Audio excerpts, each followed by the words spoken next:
àkọ́kọ́ ni kìyàmù lẹ́yìn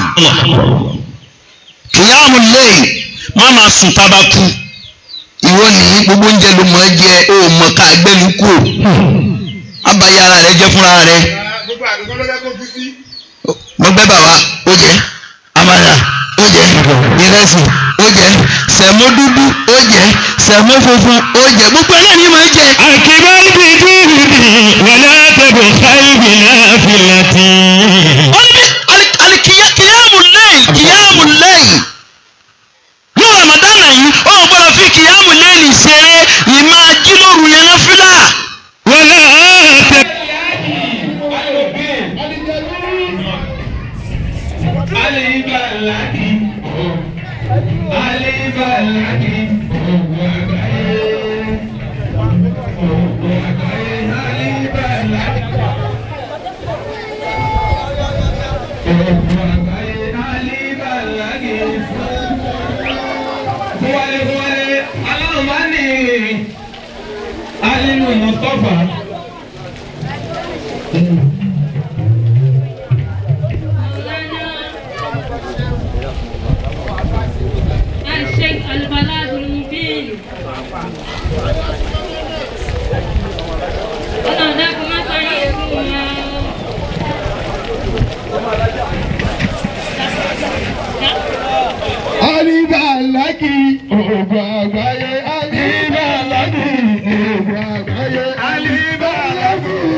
bàbá wa ní balagul mubin. قدم الله آياته.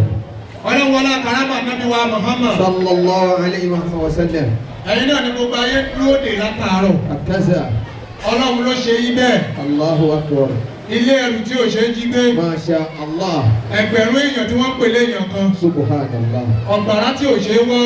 الله أكبر. alibalagul mubin. لا شك. gbogbo àgbáyé. ما شاء الله. bàbá ọlọ́run ló ṣe yín báyìí. الله أكبر. òun ló sì dá yín báyìí. الحمد لله. ó ti dá yín yìí ọlọ́run mọ tí ẹ yà láyé kó tó dá yín báyìí. الله. ẹ wá gbé ìyá dáadáa náà ọlọ́run bá fi fọ́tò yín wọn gbogbo àgbáyé ní dáadáa. الحمد لله. bàbá wa ní bàlá àwọn tí wọ́n ṣe yín lẹ̀ téèyàn bá lójú inú téèyàn fi ń wo ọlọ́run sọ̀rọ̀ الله. èèyàn mọ̀ pé àwọn ẹni ọlọ́run ni wọ́n. سبحان الله. àti bàbá àti ìyá tí wọ́n bí yín ẹni ọlọ́run bá fún lójú inú tí wọ́n fi ń wo ọlọ́run sọ̀rọ̀ yóò dẹ̀ máa kí àwọn tí wọ́n bí yín látara yín. الحمد لله. pa ó di ọmọ ọlọ́run fún àwọn èèyàn kan báyìí. الحمد لله. bàbá wa ní balagul mubin ọ̀gbàrá tí ò ṣe é wọ́ ẹgbẹ̀rún èèyàn táyé ń pèlè èèyàn kan ògbó ọmọ bàbá wa ní balagul mubin mo wá ṣe ládùúgbà fún yín àbá nílé sáta sọ wúfi lúbúsá ṣùgbì tẹ́rí kọ́ wùwù wàlà bùkà wùkà yín gánè mùgánú náà الله. wàlà síyáhù wàlà rọ̀bìsù wàlà tọ́làbù الله. wàlà rìtìyàṣù káàkọ́dì síríta mọ́jínú náà الله. bali tasawubi tasifa bila qadari الله أمين. watatibauli aqwali kurihanu wadina الله. watatibauli aqwali kurihanu wadina. àwọn balagul mubin mo wá sọ pé bí tí bàbá alágbájì lẹ́fẹ̀ o bí tí bàbá alágbájì lẹ́fẹ̀ o ọlọ́run dá àkúgbà fún yín ọlọ́run dá àkúràn iṣẹ́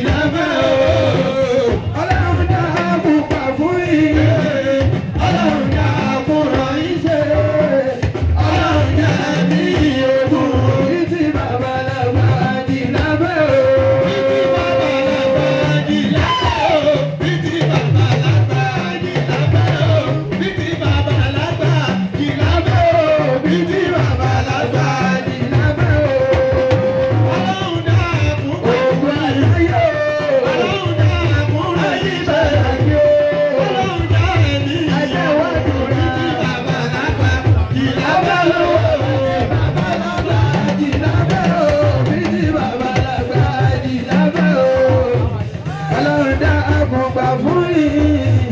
Ọlọ́run dáàbò ràn yín ṣe. Ọlọ́run jẹ́ mi ògùn mi ní babaláwa àti lábẹ́ o.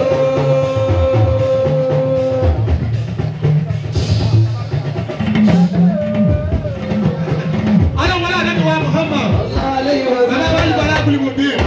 Ọlọ́run wọlé àwọn tí wọ́n kọ́ yín nímọ̀, wọlé àwọn tí wọ́n tọ́ yín, wọlé àwọn tí wọ́n rè yín. Alálùbáríkà ló bí yín, àwọn náà ni wọ́n tọ́ yín, àwọn ni wọ́n wò yín dàgbà. Ẹ̀yin náà tó wá jókòó àgbáyé. Lábẹ́ Balagulbarika bí Ọlọ́run jẹ́ gbogbo náà wọ́ mi. Wọ́n dá sàlátù àdébí wa Muhammad. Gbogbo ẹni tó bá mọ iná àti iná ká ẹ bá ń ká. Ọlọ́run bá mi dùn inú délẹ̀. Bismillahirrahmanirrahim. Inna a'tainaka al-kawthar. Alhaji Abdul Hafiz Oyenuga. Alhaji Muhammad Taofeek Abdulrasaq platform awọ́dà. Ṣé wọ́n ti dé? Ẹja súnmọ́ wọn lẹ́ẹ̀kan náà. Wọ́n yà súnmọ́ bí ẹ súnmọ́ ní lẹ́ẹ̀kan náà. Allah ṣe ká kọ́ra ọlọ́run. Àbọ̀wá ìyàwó kàwé tó bí lónìí. Allahu Akbar. Àbọ̀wá Muhammad Mustapha Akorede Ọlárọ̀mí. Wọ́n náà wọ́n fẹ́ kí bàbá Àlìmọ́lá káàbọ̀ sáàyè yìí. Bàbá wa platform. Ìyá yìí gbà wọ́n lórí ẹ̀fún wa 50,000 bàbá pa. Al-musamma bí ogun àgbáyé a'azakumullahu fil islam wala ahanakum wa abqakum wala abqakum ya ataru rabbi man yasha'u bi fadlihi min fadlihi shay'un libala abu mayfumu uyika bil kutubi wal qur'ani tariban ahlan wa sahlan aya shuja'u ma'azumu shamata islamana bisidiki wa taqwa balila bitashiriki ma bidini mawhumu soba taqi labista bituqa sharafan la bitakaburi fus isi anta mafuunu alauta birushidi wata okiri ya gali fi dini labiri ya ila sitamashitumu ya qom ha inna asa shay aqadina dara masiluhu fili awadi lasita maharumu kalamuka nafu atun balikana fi ishifa wa yusili uliqaliba bili isiyani masimumu ma kunta shuhan biwasin anta nashiruhu tasharrafat bika wasu anta ma'alumu falawla wasuka ma anja minas samani asin atakila anta nuru malumu qadila ahaku aya qawmi bila jadalin fi dinina inna asa shayha ma'adumu ma sa'akulu siwa qawli murshidina shay'il balagi mubini anta ma'asumu la qabwaka Allahu qabhan ina arshadana biwafika mufi'ina nasa mafu'umu. Ẹ jẹ́ kí gbogbo wa lọ́wọ́ sí bàbá wa Àlìbàlágù. Ẹni tó bá fẹ́ bímọ tó fẹ́ dàbí bàbá wa Àlìbàlágù, ẹ jẹ́ ká lọ́wọ́ sí wọn pé dàmú àsákùnmù fàlìbàlágù. Dàmú àsákùnmù fàlìbàlágù. Kọ̀líbà kọkùnmù fóògùn àgbáyé. Kọ̀líbà kọkùnmù fóògùn àgbáyé.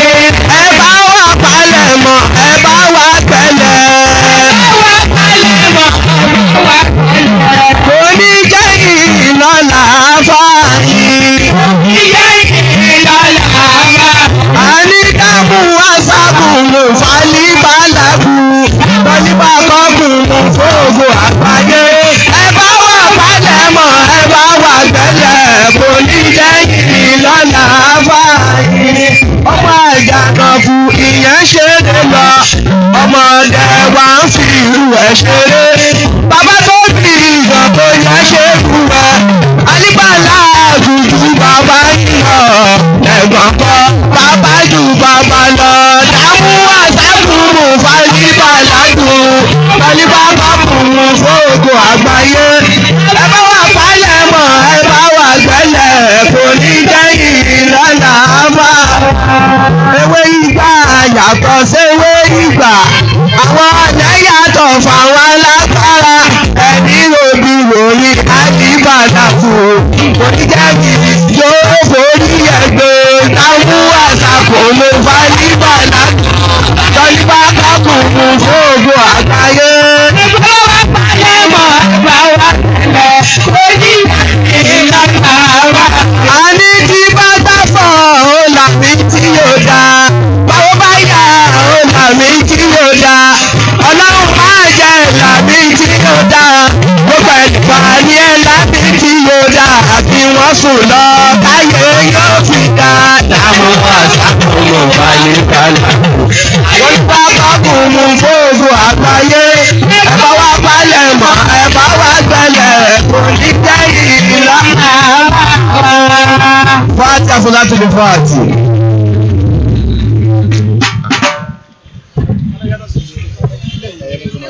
أعوذ بالله من الشيطان الرجيم بسم الله الرحمن الرحيم يا فارج الهم تتوب يا لما باتوب كل الله فرج ما بليت به ọba tó gbé bàbá rẹ̀ ògbó àgbáyé bó ti gbé wọn kalẹ̀ ọba náà lọ́kì. ọmọ síwáká láàbàlàmìyà faraju. bàbá ní ká máa kí ọlọ́wọ́n ọba tó ṣe bàbá wọn ògbó àgbáyé bó ti kí wọn ìyá àdé kí ọlọ́wọ́n ọba náà tọ́ wò. yóò gbé nálẹ̀ dá yẹ̀sán náà fi tọ́lọ̀ fi. tóbi ọlọ́wọ́n ọba tí ò ní kú. ويزعمون بأني لست بالناجي وقد دعيتك فيه وبطال ما صنعوا تتوبي على وعباتي من كلالا وأنت يا ربك في الكيف الراجي كفاك ربك كويته كواكفة àwọn kan dúró sí fún náà wọn náà lè ẹ̀mí débi tẹ́ bẹ́ẹ̀. ọ̀fọ̀kẹ́ kẹ́kẹ́ máa mi كان من قلك اللهم صل على نبينا الأمي والله عليه وسلم وعلى آله وصحابه وسلم آمين اللهم أكرم النبي محمد صلى الله عليه وسلم ẹjá yorùbá níbi Muhammad dáadáa bí a bá ní ọ̀gá méjì ó yẹ ká mọ̀ pé kan jù kan lọ. torí ìmáàmù àti màmúmù gbọdọ̀ bí nígbà yìí ọjọ́ tí ìmáàmù bá lọ afa yóò máa mánéjì ẹ̀rọ àti ìgbà ni. ìyẹn kì í ṣe sí àmà nílé nílé. inú ilé ẹni là á ti ṣe fàárì. كفاك ربك كويكني كواكفة انت قد ونامني أبكاك ككمامي كان من قلك سكركرا سكر الكي وفيه كبدي حكيم سككتها Ọlọ́run jọ ọjà ní báwa kí ànábì wa Muhammad. A ò rí dáadáa. Ẹni Ọlọ́run ti torí ẹ̀rọ rọ́jò wù. Bí ìbá sọ náà nábì ni, báwo la ṣe fẹ́ mọ tán pẹ̀lú òjò? Ya Rabbi bil Mustafa. Nǹkan méjì jẹ́ ìkẹ́ tó tóbi dáadáa, wọ́n fi màlẹ́kà kan tì í. Hawli wa ilé azuwet. Jaihi rahmatan tugini lilhujaju. Màlẹ́kà náà ní inni a'lamu. Ó ní mo mọ̀, ó sì dá mi lójú. Alhamdulillah. Ẹ̀san tọ́lọ́hun ó san fún gbogbo ẹni bá dọ́lọ̀ mọ̀. Ó ní àmọ́ òun ó ní la a'lamu. Ó lóun ò mọ̀. Ẹ̀san tọ́lọ́hun ó san fẹ́ni tó mọ Ọlọ́run títún wá ń yapa rẹ̀. ربي بالمصطفى أبلي وإن أزوت جرائبي رهبتها تجني لي هججي قل إني أعلم عدد المطر وعدد الرزق في الدنيا dunya wala a'lamu man arafa Allaha faya'sihi. Ọlọ́run mọ iye òǹkà òjò tí ń sọ̀kalẹ̀ láti sánmà. Òun sì mọ iye àrísìkí tí Ọlọ́run pín fún kálukú tí ó lè kú tó kú láyé. Ya Rabbi bil Mustafa. Ọ̀rọ̀ àmọ́ ìtúnṣe òun lè mọ̀ nípa ẹni tó mọ Ọlọ́run tí wá ya apá rẹ̀ ìyàtọ̀ Ọlọ́run ó fi jẹ́ òun ò mọ́. Habli wa in afwat. Wọ́n ní màlẹ́kà wo ni màlẹ́kà Mika'il. Jaraibi rahmatan tughnini al-yawm jaji. Wọ́n ní torí náà ni wọ́n ṣe pè ní Abdur Razzaq. Abqakumullah. Torí pé ilé owó ló lọ jókòó sí ilé ẹ̀mí nù. Wala takilna. Ọlọ́run adúpẹ́ lọ́dọ̀ rẹ Ọlọ́run. Alhamdulillah. Lórí àwọn oore rẹ tó pọ̀ tó ṣe fún wa pàápàá jùlọ lórí Ramadan àti lórí Islam. A sì dúpẹ́ lórí àwọn ìjọ wa níbí lónìí. Àwọn ìjọ Hidayatu Salihin. Hidayatu Salihin. Allahu Akbar. Ọlọ́run ní fi ilẹ̀ láíláí. Àmín. Bẹ́ẹ̀ tí ń jẹ́ Hidayatu Salihin náà yìí kò sí tí wọ́n pè bẹ́ẹ̀ tó tayọ oríire. Ìmúra yín sì jọ ìmúra olóríire. Idha kunta fi qawmin fasahibu khiyarahum. Bóyá yìí. La tasabi arda fatarda min ar-rada. Bẹ́ẹ̀ bá fẹ́ lọ́sẹ̀ máa yàn ọjà kó mọ iye àwọn yìí kó mọ iye ju àwọn tí ò lẹ́sẹ̀ mọ́. Idha kunta fi qawmin fasahibu khiyarahum. fasahibu khiyarahum. Bẹ́ẹ̀ bá lẹ́sẹ̀ mọ́ lékelèké fún ara rẹ̀ òun fún ara rẹ̀ ò tó nǹkan. Òun fún ara rẹ̀ ò tó nǹkan. Fasahibu khiyarahum. Bẹ́ẹ̀ bá sì lẹ́sẹ̀ mọ́ ẹsẹ̀ ń tì í yóò kàn kíákíá. Òun fún ara rẹ̀ mọ̀ wọ́n bá ara rẹ̀ ó yà lọ lẹ́sẹ̀ mọ́ màlúù. Idha kunta fi qawmin Hidayatu Salihin Ọlọ́run ní tó bàjẹ́ fún yín. fasahibu khiyarahum. Ẹ̀yin tèmi nu. ولا تسربي أربع فترجع من الردى. Àwọn èèyàn máa bínú yín. Nítorí wàá sọ lẹ́yìn àkókò gbà mí yín kọ̀ mẹ́nu bá a sì máa lọ ní. Àfi kí n kí gbogbo àwọn ìlàrí Ọlọ́run tí wọ́n jòkó yìí. إذا كنت في قوم. Mo kí gbogbo àwọn àgbàlagbà tó wà lórí ìkàlẹ̀ látọwọ́ ọ̀tún mi. Torí ìlú ta wà yìí ìlú àwọn àgbàlagbà ni. وصاحب خيارهم. Àwọn tí wọ́n pinlẹ̀ ìlú yìí alálùbáríkà ni wọ́n. Wọ́n mọ tí ń wí. Ìjẹ̀bú ni mí, Ìjẹ̀bú mo sì wà yìí.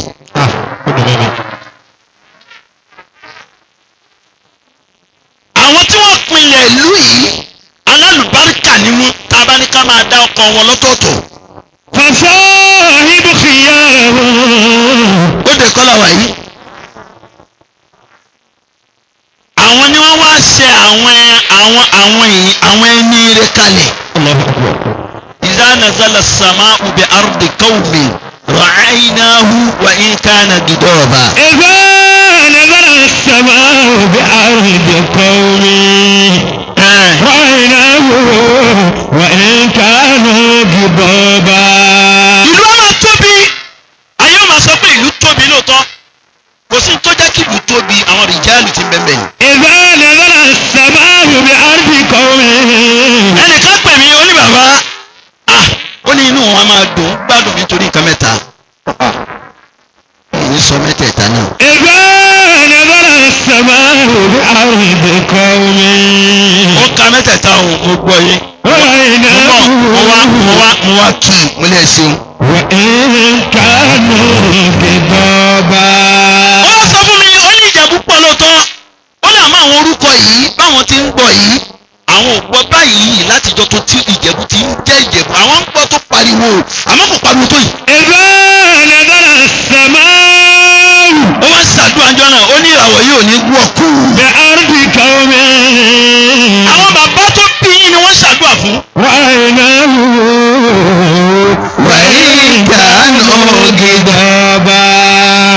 máa ti sọ ayé ní ògbà mi. Akramakumullah. bàbá wa ló dé bàbá wa Ọpẹ́yẹmí. Adamallahu hayatahu. wọ́n ní orin kan nígbà táwa ń bẹ nílé ẹ̀kọ́. àwọn àfọ àwa ni wọ́n kọ́ fún wa. Báwo ni wọ́n ti rí? ń bọ̀ wọ́n sì pàtàn wọn fún wa dáadáa. tá a fi wá mọ̀ ìpè Ọlọ́run kẹwàá nílé Ìjẹ̀bú. Alhamdulillah. kí ni ká máa pa mí lẹ́kún òun náà ní péde bí àwọn bàbá yẹn ti rí yẹn kò jẹ́ kó tán. ìlàpá wọn tilka atharuna tadullu alayna fanzuru ba'idana ila al-athar. Akramakumullah.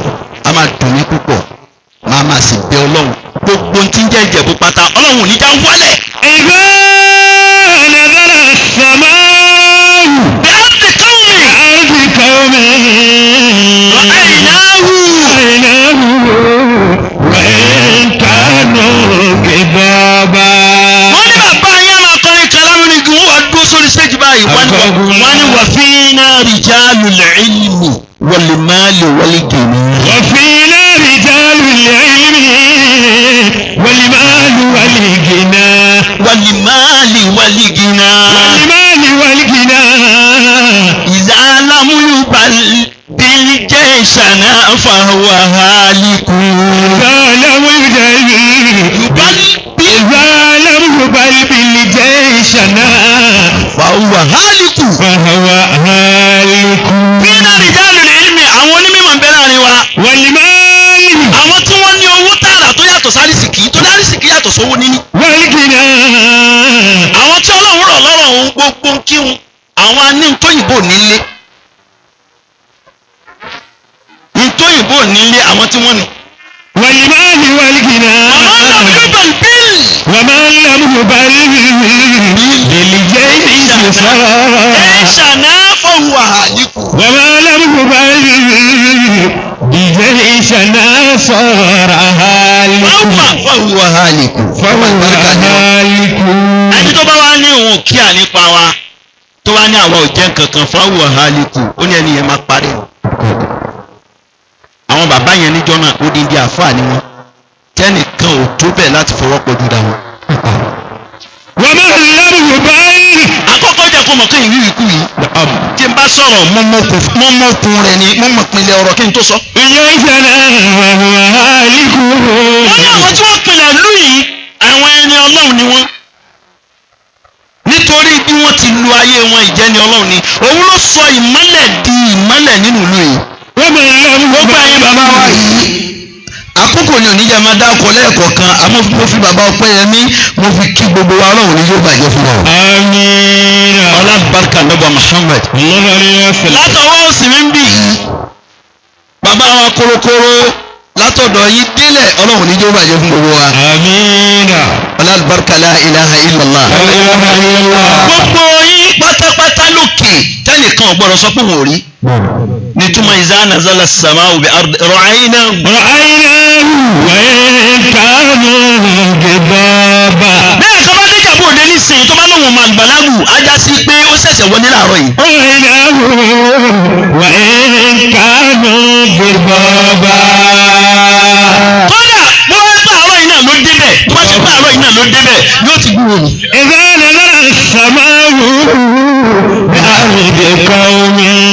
àbí kó má béèrè pé àwọn àwọn làáfà nílùú yìí wọ́n ti sọ fún pé àgbàlágù nọ́mbà 1 ló wà. رأيناه وإن كانوا كذابا.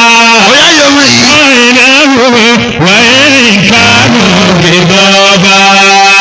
ọlọ́run aláàlùbáríkà gbogbo àwọn ìmísí Ọlọ́run tí wọ́n tẹ ìlú yìí dó èyí tí ò jẹ́ kí ìlú yìí ó bàjẹ́ Hidayatu Salihin.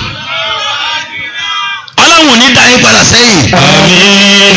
èrò ọ̀tá ni kí ẹni tó wà lókè kó ṣubú. ní tẹ́ gbé kalẹ̀ yìí àwọn ẹgbàágbèjì àwọn èèyàn ni wọ́n ń lu oko rẹ̀ Ọlọ́run ò jẹ́ kí wọ́n rí yẹjú.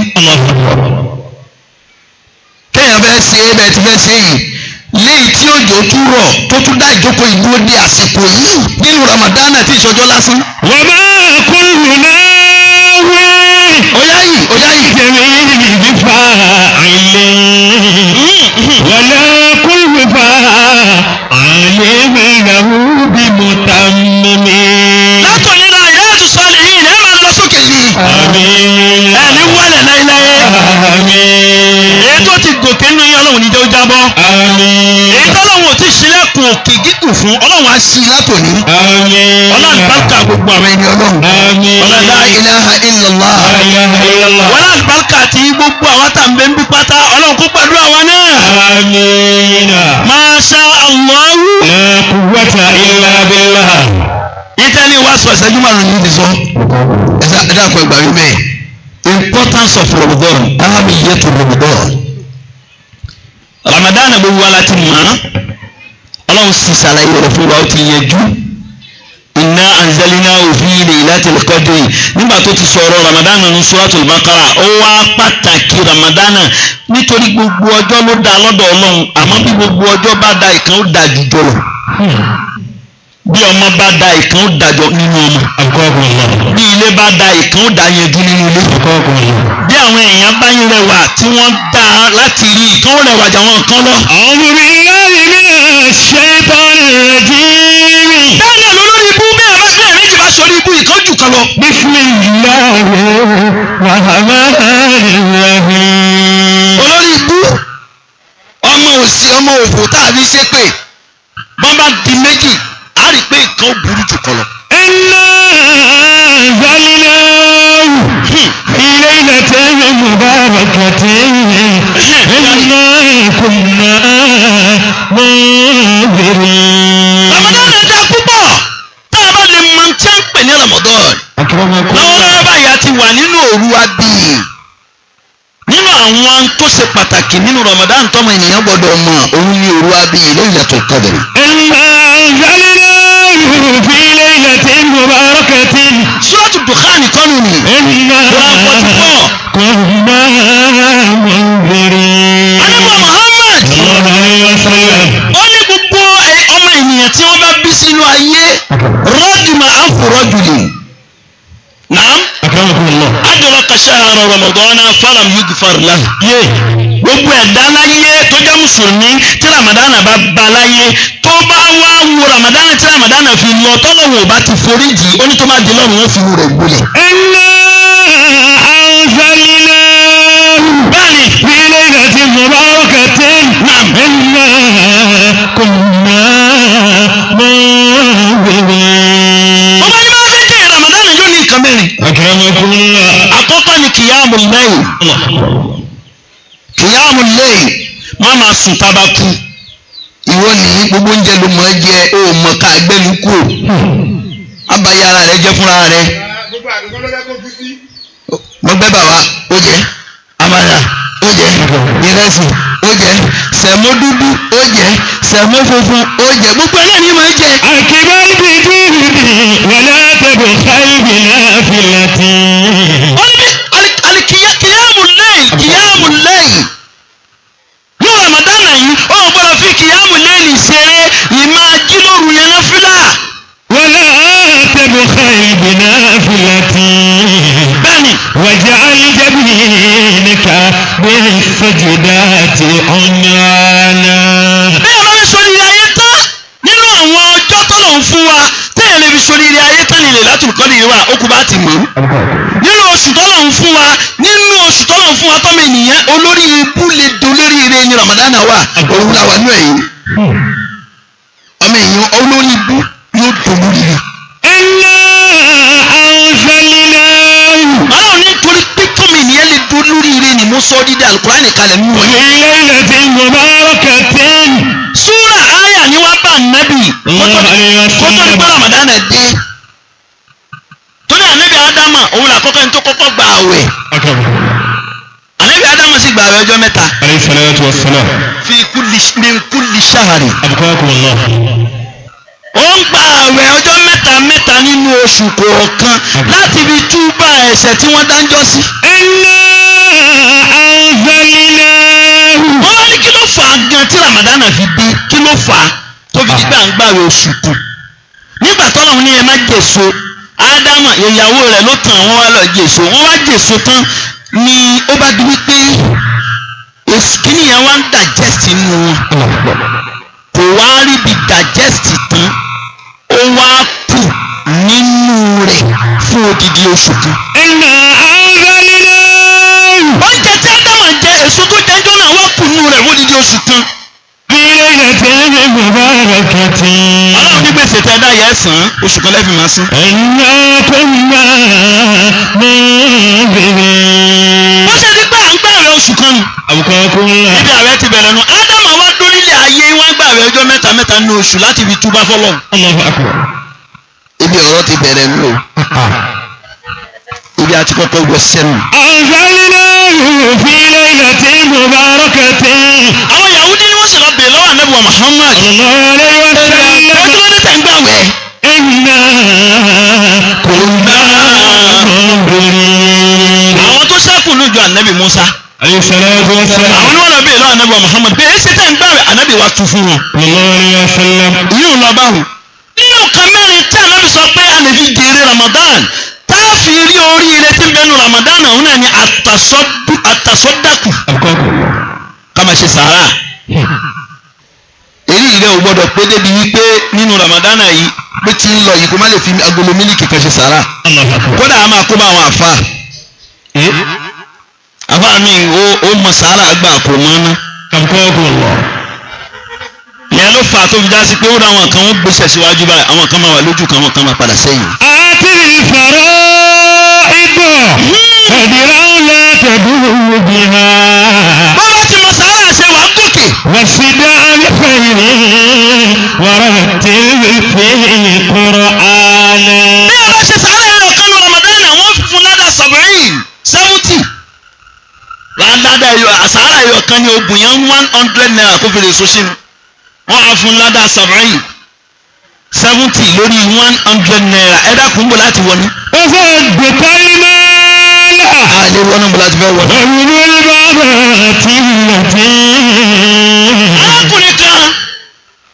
arákùnrin kan أبقاكم الله. ó ní àwọn mùsùlùmí tí Ramadan dé báyìí ló pariwo pé èsì tí wọ́n ń palẹ̀ wọ́n báyìí ṣáyé ti fẹ́ parẹ́ ni wọ́n ní kì í parẹ́ kí ló dé wọ́n ní Ramadan ló dé kí ni wọ́n ń ṣe ń bẹ̀ wọ́n ní wọ́n gbààwẹ̀ náà ni òun yìí sì ṣe mùsùlùmí ló bá kúrò nínú ìlú tí ń gbé ìlú kéréje ló bá lọ sílùú mi òun fẹ́ lọ mọ tí wọ́n ń ṣe lọ́hùn.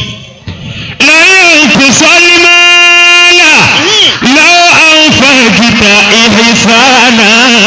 nígbà tí ń lọ ló bá kó sàárín àwọn mùsùlùmí lòun náà máa bá wọn kírun الله أكبر. ó ní wọ́n máa ti ń kírun òun mọ tí wọ́n ń kí ń bẹ́ o. arákùnrin náà Ramadan lórúkọ rẹ̀ ń jẹ́ رمضان. ó lóun sábẹ̀ sí ní bá wọn kírun wọ́n bá fẹ́ jẹ sàárì òun bá wọn jẹ òun máa wẹ nínú yíyẹ́wíyẹ́ báyìí òun máa wò ó. nígbà tó yá ó wá dijọ́ kìíní ijọ́ kejì bàtó dijọ́ kẹta wọ́n yan fúnra òun náà bá wọn yàn lọ́ba ni wọ́n fẹ́ ṣe fatiwa gbogbo wọn bá jókòó báyìí afẹ́ kọ́ra wa lẹ́kọ̀ọ́ òun náà bá jókòó. ìmáàmù tí wọ́n sọ̀rọ̀ lọ́wọ́ ló wá wojú rẹ̀ sùn pé eléyìí ṣe mùsùlùmí. الله أكبر. ló wá pè pé ẹ dákun aláàjì ẹ ṣàlàyé àlùwàlá fún wa làṣírí bá tú làkàlà bá tú epo. لا ينقص المال àtàsọ́dàkù kéèyàn máa ṣe sàárà. لو أنفقت إحسانا. wọ́n rí kí ló gbé níbẹ̀ sàárà ṣíṣe ni. لا ينقص المال gbogbo àwọn mùsùlùmí tó bá ti rí tó fẹ́ gbààwẹ̀ yìí máa ń fún wọn lóúnjẹ ń fún wọn ní gbogbo ẹ̀ ibẹ̀ ni wọ́n ti fura sí. أنفقت إحسانا. ọ̀nà bá ní kó òun kà òun bá ní òun màlẹ́ sàlùwàlà. الله أكبر. kí ló wá gbé yín níbí fa akhbarahum bi qissatihi. لا ينقص المال. ló bá ṣàlàyé fún wọn pé n tó gbé mi débi yìí o mo fẹ́ mọ tẹ́ǹsì ní Ramadan ni tó bá rí bẹ́ẹ̀ àwọ̀ ẹ̀ sí mùsùlùmí lónìí. لو أنفقت إحسانا. ó ní bí wọ́n ṣe wẹ̀ wọ́n sí mùsùlùmí nù ni. لا ينقص المال. wa allamani al-islam. الله أكبر. wọ́n bá fi ìsìlámù yé o wọ́n sammani Ramadan. لو أنفقت إحسانا. wọ́n bá sọ ní Ramadan. ẹ gbọ́dọ̀ tóbi dáadáa. الله أكبر. Ànábì Muhammad. صلى الله عليه وسلم. ó ní bẹ̀rẹ̀ kẹta tó lè mú ọmọ ènìyàn tóbi jèrè Ramadan al-mudawamatu ala qira'ati al-Qur'an. أبقاكم الله. bẹ́ẹ̀ máa ka al-Qur'an ní gbogbo gbà. أعطي فرائض bẹ́ẹ̀ni قدرا لا تدخل بها. ẹlẹ́ẹ̀kẹ́ni al-iktharu min ad-du'a wal-istighfar. صد يخرج رتل فيه قرآنا. kéèyàn máa ṣàdúrà tó pẹ̀lú Ramadan yẹn ṣépè. wọ́n yẹ ṣépè ní Ramadan táwa yìí. أبقاكم الله. àtọ̀rọ̀ wá sìgìfàrù ká sì máa ṣàdúrà gbogbo méjèèjì yìí téèyàn bá ṣe dáadáa ọlọ́run wà wọlé méjèèjì ní gbogbo kùdìẹ̀kùdìẹ̀ tí ń bẹ nínú ayé ọlọ́run bàbá àgbà kú. Allahu akbar. Naam. وصلنا بخير ورتل فيه قرآنا. Naam. وصلنا بخير ورتل فيه قرآنا. àwọn ọmọ ìtọ́lọ́wọ́ ṣe ní kì í jẹ́ ká bínú kú. ìtọ́lọ́wọ́ ṣe àmọ́ torí pé bẹ́ẹ̀ báyìí lè bínú kú tó fún ara rẹ̀ para rẹ̀ ọlọ́run jù sínú náà ni. وصلنا بخير. tẹ́lẹ̀ ọ̀bá dẹ̀ tí ì bọ́ lọ́wọ́ lẹ́nu ìyàn orí sì ń bẹ fún wájú tí ó ṣe. ورتل فيه قرآنا. Ramadana, importance of Ramadan.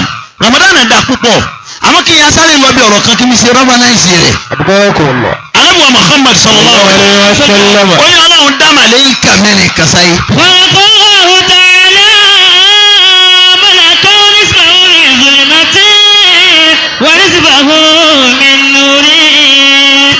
Màlẹ́kà àkọ́kọ́ ọlọ́run dá ó wá fi apá kan rẹ̀ ṣe òkùnkùn. Wa nisfahu min nuri ó fi apá kejì ṣe ìmọ́lẹ̀. Apá méjèèjì ni màlẹ́kà yẹn ni ó wá dúró báyìí ọlọ́run dá dúró báyìí. وملكا نصفه نار ونصفه خلد. Ọlọ́run dá màlẹ́kà kejì nisfahu naru. ونصفه خلد. Iná lọ́lọ́run fi ṣe apá kan rẹ̀. Wa nisfahu thulujun. Ọlọ́run fi apá kejì ṣe yìnyín ìmọ̀ tutù bí ice water. Àwọn méjèèjì wá dó sẹ́gbẹ̀ẹ́ ara ọba yẹn. وملكا نصفه ذهب ونصفه فضة. Màlẹ́kà kẹta ọlọ́run dá ó fi apá kan rẹ̀ ṣe góòlù. Wa nisfahu fiddatun. Ó fi apá kejì rẹ̀ ṣe fídọ̀ sílífà.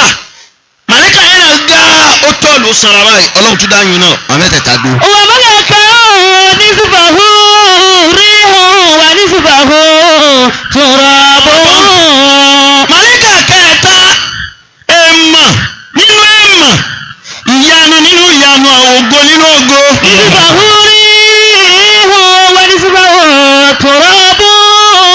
Màlẹ́kà kẹrin yan ọlọ́run dá apá kan rẹ̀ iyẹ̀pẹ̀ apá kejì rẹ̀ rihun ó jẹ́ afẹ́fẹ́ kọ́lọ́run dá yẹn pẹ̀lú afẹ́fẹ́ kó sì máa sọ̀rọ̀. Allahu akbar. ẹnìkan ní kò sí ìmọ̀ míì kò sí ìmọ̀ kankan tó kọjá alukurani mo ní bẹ́ẹ̀ ni kò sí ìmọ̀ tó kọjá àmọ́ àwọn ìmọ̀ kan bẹ tí ò tó kurani tó yára báyìí yẹn jẹ́. أبقاكم الله. تراب. ọ̀rọ̀ ń bẹ́lẹ̀ Yorùbá tó yẹjú ọ̀rọ̀ أكرمكم الله. bẹ́ẹ̀ ni bàbá kan sọ fún mi rí ó ní bàbá wa kan bẹ bàbá wa náà ọlọ́run máṣálá ìbá wa kẹ́ wọn. آمين. gbogbo tó bá ń wọ ẹ kí wọ́n pè wọ́n àwa mọ̀ wọ́n lẹ́ni ọlọ́run. أبقاكم الله. nítorí sì dá wa lójú ní pé o lálìjáná tó fi wọ́n sí òsì nínú tó fi wọ́n sí. ادعي.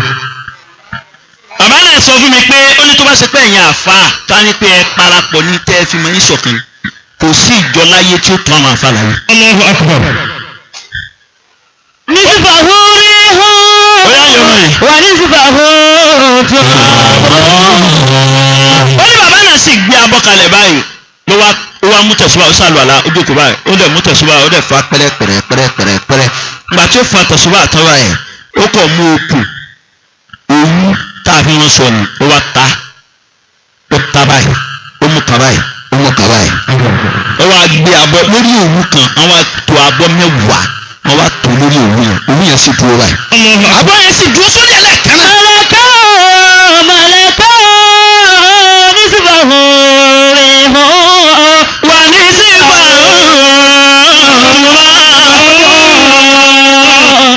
bàbá náà wọ́n ti kú sí ọlọ́mọ sẹ́lẹ̀ bá kẹ́wọ̀n. آمين. يبكون على المذنبين من أمة محمد صلى الله عليه وسلم. àwọn mẹ́rin wá dúró wájú ọlọ́mọ yìí yẹ́bùkú náà ọ̀rọ̀ sùkú. يبكون على المذنبين. wọ́n ní kí ló ń fa ẹkún tí wọ́n ń sun wọ́n ní àwọn èèyàn ti fẹ́ kú. àwọn èèyàn gbọ́n sọ́lọ̀ lẹ́nu mọ́. يبكون. wọ́n bá àbá yìí àwọn èèyàn fẹ́ràn ilé ijó ju mọ́sálásí lọ. gbé bọ́dì ẹ̀ èmi ò ní o má gbé bọ́dì rẹ̀ àmọ́ kó jọ́ náà mọ́sálásí ló gbé lọ. lẹ́sẹ̀ rẹ̀ gun àmọ́ kó jẹ́ mọ́kà ló gbé lọ kó má jẹ́ nǹkan mi. yabukuna lilmuzinibina min ummati Muhammadin sallallahu alayhi wa sallama. min ummati Muhammadin sallallahu alayhi wa sallama. àwọn mẹ́rin wá dúró wájú ọlọ́run báyìí wọ́n ti tóbi tó bí wọ́n ti ga tó bí wọ́n ti sanra tó tí ọlọ́run dá ìmọ̀ sí wọn lára tó ṣe pé odidi màlẹ́kà kan náà mẹ́rin ni tó máa wọ odidi ìlú kan gbogbo ìlú yẹn ó parẹ́. yabukuna àwọn sùkú. yabukuna lilmuzinibina. àwọn màlẹ́kà tó kú wá bẹ̀ lọ pé ṣé pẹ̀lú àrà tọ́lọ́run dá fún yín ọlọ́run sọ̀rọ̀ fún yín tayọ ọlọ́run bàbá dẹ́kẹ́ máa kí. yabukuna lilmuzinibina. ó ṣe ká sí pé àìmọ̀ ilẹ̀ ni ọlọ́run kẹ́ títún na gàáwù tí ò kán. àwọn baba ńlẹ yín ò ra mọ́tò ìwọ́ra àwọn baba ńlá rẹ ò kọ́lé ìwọ́kọ́ àìmọ̀ ilẹ̀ àwọn ẹni ọlọ́run tí wọ́n wá sáyé tó ṣe pé bí wọ́n ti wá sáyé ni wọ́n ṣe lọ tí wọ́n bínú tó tó kù. yabukuna lilmuzinibina min ummati Muhammadin sallallahu alayhi wa sallam. wọ́n bá bàbá kan ẹkùn tó máa sọ pé ẹkùn àwọn odidi ìlú tí wọ́n pè lẹ́nìkan àwọn òkè àwọn wọ́tẹ̀dúnmínà làwùtàdì àwọn tọ́lọ́run fi di ilẹ̀ mú ń bẹ nínú ènìyàn bẹ́ẹ̀ ni tó ṣe pé ìkànnì mùsọ́lẹ̀ kan pé kí ni jẹ́ ìlú ilé àríyànjú ha àwọn tí ọlọ́run gbé síbẹ̀ ní sọ ìlú di ńlá ìlú lè tóbi tó fẹ̀ gbọ̀n jàǹjàǹràn tá a bá ti rí ààyè ńbẹ̀ tá a rógbó ńbẹ̀ ìlú kékeré ni. yabukuna ala lilmuzinibina. bẹ́ẹ̀ni bàbá náà pọ̀ gan wọ́n pọ̀ sílé wọ́n pọ̀ síta wọ́n tó ó kàǹkà ó pọ̀ sókè ó pọ̀ sílẹ̀ ó pọ̀ sọ́tún ó pọ̀ sósì bí wọ́n ti wá pọ̀ tó wọ́n bí ọmọ mẹ́fà obìnrin gbogbo wọn. min ummati Muhammadin sallallahu alayhi wa sallam. obìnrin kì í sọ pé obìnrin ò sọ ọmọ odindi lọ́mú odindi lóbìnrin àmọ́ gbogbo tó máa ń kóbìnrin ó jẹ́ kò lè jáde fún àbábá rẹ̀. bẹ́ẹ̀rẹ̀ ni ó lè jẹ́ mọ́gàjì bẹ́ẹ̀rẹ̀ ni wọ́n pè bẹ́ẹ̀rẹ̀ rẹ̀ kẹ̀rẹ̀ wọ́n dúró de nítorí yóò wà láti ilé ọkọ rẹ̀ kó tó wá sọ̀rọ̀. mọ́gàjì ni máa ń sọ̀rọ̀ ní ilé kan bẹ́ẹ̀ bá ti gbẹ́jọ́ dé nísìn kódà bí ń rúru tó ń ṣe sáà ní pẹ̀lú ìyàwó rẹ̀ yóò tún pé ẹwà ń tutù gbére ó sàmọ̀ pé oge tí mo jẹ nù. bí ẹ bá sì jẹ lọ́ọ̀yà ọ̀rọ̀ mi ò lẹ́jọ́ kò sínú ọ̀rọ̀ rẹ̀ o. ọlọ́run má mú mi kì í ṣàdúrà ẹni ó wọlé pílẹ̀nì tó bá ti lè wọ́ pọ́n bá tilẹ̀kùn ọlọ́run ti mú ọ̀rẹ́ dì bí ó ṣe gbọ́lẹ̀ lókù. yabukuna ala lilmuzinibina min ummati Muhammadin sallallahu alayhi wa sallam. àwọn ọkùnrin àwọn màlíkà yìí wọ́n sunkún wọ́n lè nítorí àwọn mùsùlùmí yìí ni wọ́n ti fẹ́ kú kí ló fẹ́ pa wọn ó lẹ́sẹ̀ ni ìyàwó ni wọ́n lọ ń bá sùn wọ́n bà dúkìá onídúkìá wọ́n balẹ̀ onílé jẹ́ kéèta òjá ń gbádùn àbòsí òjá ń sinmi ọ̀rọ̀ ẹ̀yìn òjá ń wọn tí wọ́n ń ṣe mọ́ látara ọmọ ọlọ́mọ wọ́n ti bà yé àwọn ọmọ wọn jẹ́. Allahu ta'ala. ọlọ́pàá dá wọn lóhùn. yabukuna alayhim wa hum ya'maluna kaza. wà á kàdá. ọlọ́run ká èyí màlíkà dákẹ́jẹ́ ẹ̀dákẹ́jẹ́. yabukuna alayhim. ẹ̀yin sunkún lórí wọn. àwọn ọmọ yìí àwọn tó ṣe pé ọ̀daràn ni wọ́n yìí èmi ọlọ́run bá wọn sọ̀rọ̀ wọn ò sì gbọ́. wa hum ya'maluna kaza. wà á kàdá. ọlọ́run wọ́n ṣàlàyé fún àmàlíkà yẹn wọ́n dáràn báyìí ẹni ẹlẹ́ni kú wọn náà wọ́n bá wọn mójútó dúkìá wọn àfìgbà tí wọ́n lé gbogbo àwọn ọmọ yẹn tán sán wọn sígbó àfìgbà tí wọ́n kí gbogbo àwọn ìyàwó rẹ̀ tí wọ́n ń bá wọn sùn wọ́n tún lé wọn dànù wọ́n bà dúkìá wọn àfìgbà tí wọ́n fẹ́ balẹ̀ onílé jẹ́ àwọn ẹni ọlọ́run kan kú kàkà kí wọ́n dúró tì wọ́n àwọn èèyàn rẹ̀ wọ́n fẹ́ ṣe dáadáa kàkà kí wọ́n ràn wọ́n lọ́wọ́ ṣe ni wọ́n fi aburú kún aburú wọn. wa hum ya'maluna kaza wa kaza. àwọn sàlàyé fún àmàlíkà yàrá wọn bá background. àmọ́ nítorí ntọ́lọ̀ ń fẹ́ lò wọ́n fún ara ló background lákàyè wọn sùn. wa yaquluna amma ataytahum Ramadan. àwọn àmàlíkà bá gbẹ̀lú òkè amma. wọ́n gbẹ̀lú wọn lé àwọn àjọ sinmi. amma àtẹ̀yìntàn Ramadan. Ramadan yìí ló pè é yìí máa yọ ẹ̀ṣẹ̀ ni ó ti lè mú kẹ́ṣẹ̀ ó pọ̀ tó o bá ti lè túbá tó o bá fi lè padà sọ́dọ̀ Ọlọ́run tó dẹ̀ dàníyàn pé ò ní padà sídìí ẹ̀ṣẹ̀ mọ́ lẹ́ẹ̀kan náà ló máa di ọmọ tuntun wájú Ọlọ́run. àtọ́ìtàhùn Ramadan. ó tún wọ́n sọ bẹ́ẹ̀ lẹ́ẹ̀kan náà Ọlọ́run padà wọlé. kọ́yẹ̀kùn ló sọ́dà kí n tó. Ọlọ́run ní ìmàlẹ́kà mi mẹ́rẹ̀ẹ̀rin ẹ̀yin ò tiẹ̀ mérí ẹ̀ máa wà dáa èmi náà ń bá yín ṣe tíátà ni aṣọ náà wọn a máa ṣe tíátà. Allahu akbar. èmi mú sọ Ọlọ́run máa ń bá rìn ṣeré tí ìbá jẹ́ bẹ́ẹ̀ ni Ọlọ́run sọ fún ànábì pé àbáṣà wàtàwálà. ọlọ́run kí là nábì tọ́lọ̀ wọn lè bá wílẹ̀ kan náà. Allahu alayhi wa sallam. gbogbo àwọn ànábì gbogbo àwọn ànábì tó kù lọ́lọ́run bá wílẹ̀ kan náà. ìrẹ́nu tó bá ilé tún sọ pé kí n mójútó kalẹ̀ àánú máa yọ ẹ́ kúrò nínú ànábì lẹ́sẹ̀kẹsẹ̀ ànábì ni ó jẹ́ jù nílẹ̀ kan náà. ànábì Musa ọlọ́run ní káyì kúzìmà àtẹ̀yìtúká wọ́n kò mílò ṣáàkiri. gbogbo nǹkan ni wọ́n fẹ́ mọ̀ tán ni wọ́n fẹ́ jẹ́ gbogbo ẹ̀ tán ni ọ̀gá àgbà lọ́hùn ló lè tó kù máa dúpẹ́ ìtìmọ̀ fún ọ̀hún. Abasa wa tawalla. Ànábì Suleiman ọlọ́run sọ fún ni pé wá kí n fún ẹ lọ́lá tí mi fẹ́ nìkan rí òkè tó bá rí bẹ́ẹ̀ ìran rẹ kankan ò ní lọ́lá mọ́. Abasa wa tawalla. bá a sọ̀rọ̀ fẹ́ bá ànábì sọ̀rọ̀ olójú sì ń tì mí. Wa tawalla. ó ní abẹ́ẹ̀rí orun dúkò Wa tawalla. ọ̀rẹ́ rẹ̀ ní bá sọ̀rọ̀ ni ẹni tí ò tó dákun ẹni tí ò tó ní mú ó lè dènà jáde dé ni. Abasa wa tawalla. yóò jẹ́ pìtìpìtì ìyá àti bàbá rẹ̀.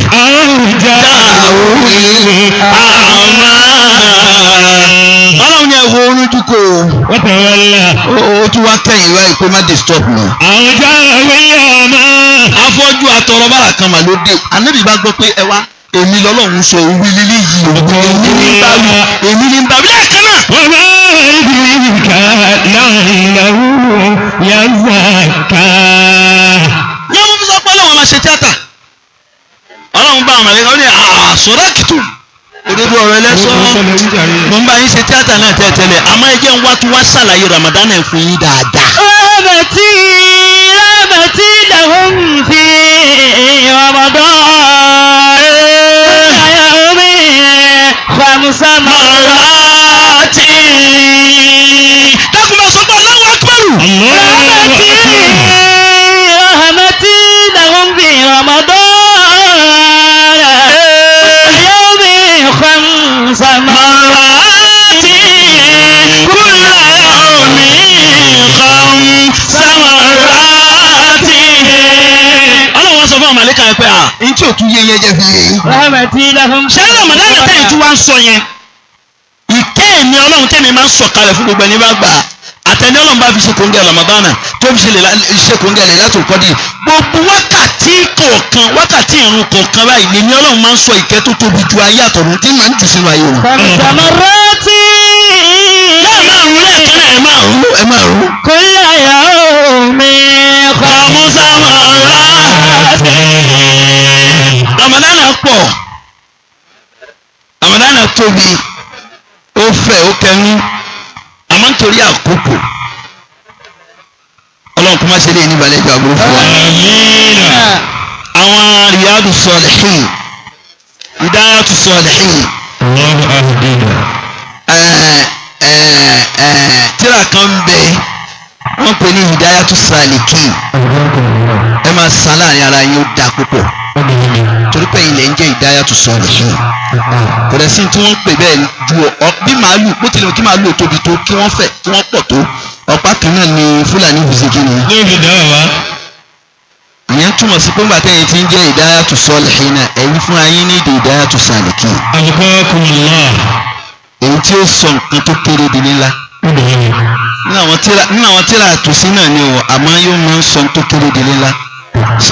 útúbà ńlá ni fún Salatu Nariya ó sì kẹnu púpọ̀ orúkọ àwọn ẹni ọlọ́run tó yanjú ni kò sì pọ́ńtà kò ti kéré mọ́ náà. Naam ẹ̀bá yorùbá ni. Hidayatu Salihin ẹ̀yìn lè dúró.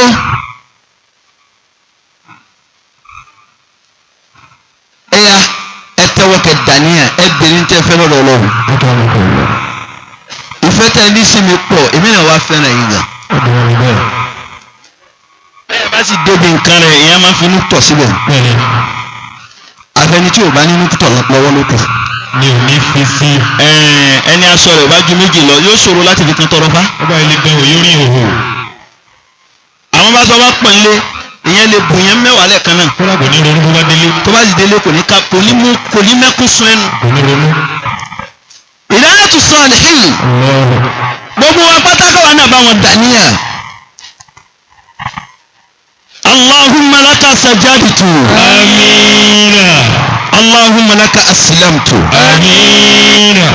Allahumma ilayka amantu. amiin. Allahumma bika amantu. amiina. ilayka tawakkaltu. amiin. وبحق قولك ومن يتوكل على الله إن الله مع المتوكلين. amiina. gbogbo àníyàn tẹ́ da ọlọ́run bá wọn lè lẹ́sẹ̀ fún yín. amiin. wọn náà bárkà tí gbogbo àwa náà ọlọ́run wò. gbogbo àníyàn táwa náà dá ọlọ́run bá wọn lè lẹ́sẹ̀. amiin. ọlọ́run bárkà lẹ́bùwà Muhammad. la ilaha illallah.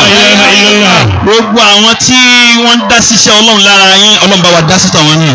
amiina. gbogbo àwọn tí wọ́n dá síṣẹ́ ọlọ́run lára wa náà ọlọ́run bá wa dá sí tàwọn náà. amiin. gbogbo àwọn tí wọ́n mọ ọlọ́run yanjú lára wa tí wọ́n mọ ọlọ́run yanjú lára yín tí wọ́n wá ń wá kẹ́ ẹ máa lo òkè kẹ́ ẹ má ṣubú káwọn náà má ṣubú láéláé. amiin. ọlá albarka la ilaha illallah. la ilaha illallah. alhamdulillahi rabbil alamin. amiin. الرحمن الرحيم amiina. مالك يوم الدين amiin. إياك نعبد وإياك نستعين amiina. اهدنا الصراط المستقيم amiin.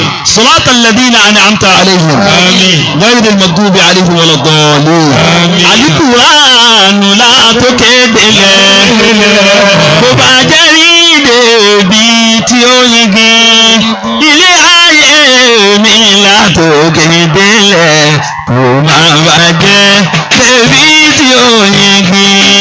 ìkórè àánú ládùúgbò délẹ̀ ló bá jẹ́ rí bèbí tí ó yege ilé ayé mi ládùúgbò délẹ̀ ó ní ìbàjẹ́ bèbí tí ó yege ìwọ̀n àánú.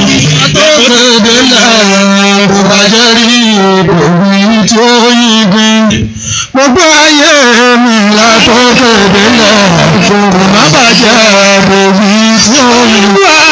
Àlùkùrá ni látòkè délẹ̀ kò má bàjẹ́ bèbí tí ó yege. àwọn ìdẹ́yà tó sọ́ọ́ nínú wọn làwọn fẹ́ ṣe adíyá fún bàbá wa Al-Balam adíyá fún bàbá wa Al-Balam torí àsìkò adíyá èlò adíyá fún bàbá wa Al-Balam 10,000 naira fún bàbá wa Al-Balam mọ̀bí.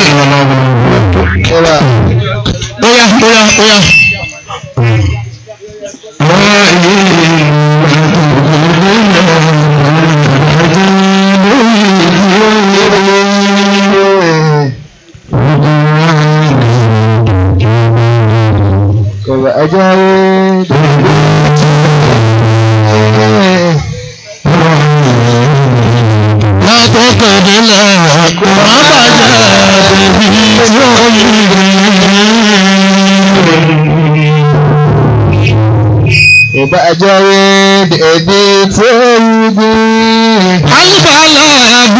Àlùfáàní tipẹ́tipẹ́ láráyé ti mọ̀ bẹ́ẹ̀. Nígbẹ̀yìngbẹ̀yìn lọ́lá tún wọlé dé. Ọ̀tá ń jẹ́ ọ̀rẹ́ ń jẹ́ ń bẹ̀. Kò ní bàjẹ́ balẹ̀ ìbàlágbó. 10,000 naira. 10,000 naira lọ́wọ́ àwọn ìdáyà tó sọ nìyí. Gbogbo àwọn tá a bá fẹ́ sọ̀pọ̀tì owó yìí. 10,000 naira látọwọ́ àwọn ìdáyà tó sọ nìyí. Gbogbo àwọn tá a fẹ́ sọ̀pọ̀tì ẹ̀ torí àsìkò. Alibalagu alufani tipẹ́tipẹ́ láráyé ti mọ̀ bẹ́ẹ̀. Nígbẹ̀yìngbẹ̀yìn lọ́lá tún wọlé dé. Ọ̀tá ń jẹ́ ọ̀rẹ́ ń jẹ́ mi. Oníbàjẹ́ balibalagu àjọ àgbáyé. Bàbá wa ni Mùdíárì sùn korokoro wọn làwọn fi 500 naira kú. Bàbá wa ni Kẹ́wùgbèmí korokoro. Alibalagu wòlíì tipẹ́tipẹ́ láráyé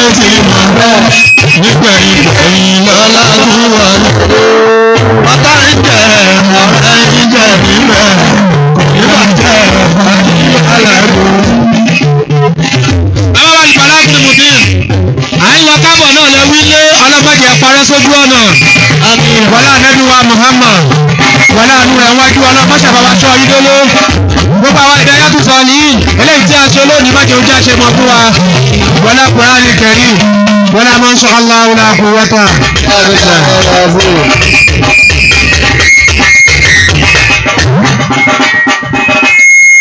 Allahumma ya Rabbi salli ala Muhammadin wa sallim bi sadati nabiyyi Muhammadin. Allahumma ya Rabbi salli ala Muhammadin wa sallim bi sadati nabiyyi Muhammadin. Ayayadumiro alimalaku minu alahasa amayababo ìyáyàtú sọ́ni iná lóde ẹ̀mọ́ àwọn tí a ní inú wàláwà ọba tí ó yọ bí láàrin wọn ẹ̀bẹ̀ tí mo gbẹ àlà kò sí wá sí ìgbẹ́kọ̀ bẹ́ẹ̀ oníṣẹ́ ńlá.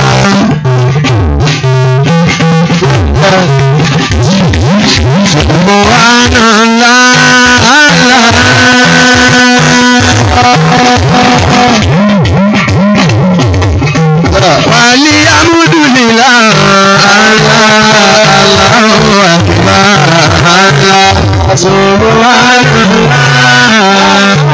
wali amudulila Allahu akbar